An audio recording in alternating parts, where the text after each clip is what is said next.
আজকে মূল মামলা শুনানির জন্য বিচারপতিরা তৈরি ছিলেন, তারা আবেদন করলেন রাজ্য সরকারের উকিলদের তোমরা সওয়াল শুরু করো, তারা সওয়াল শুরু করতে পারলেন না, কালকে সময় চেয়েছেন, কাল তারা সওয়াল করবেন। এখন চূড়ান্তভাবে নির্ণয় হয়ে যাবে যে রাজ্য সরকারি কর্মচারীদের ডিএ পাওনাটা আইনগ্রাহ্য কি আইনগ্রাহ্য না, ব্যাস শেষ। খরল বলছিলেন কি এটা প্যান ইন্ডিয়া কনসিকুয়েন্সেস রয়েছে, সেক্ষেত্রে এখন 25% নয় 100% নিয়ে যাওয়া হেরি।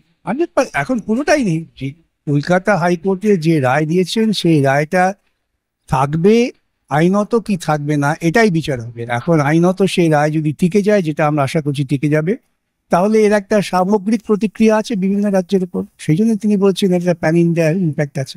25% কি হলো সেক্ষেত্রে? দাদা মে মাসে যে অর্ডার এসেছিল 25% ছিল ইন্টারিম অর্ডার। এখন বিচারপতিরা বলেছেন, আমার মনে হয় ঠিকভাবে বলেছেন, যে ইন্টারিম বাদ দিয়ে এখন ফাইনালি ডিসাইড করলো।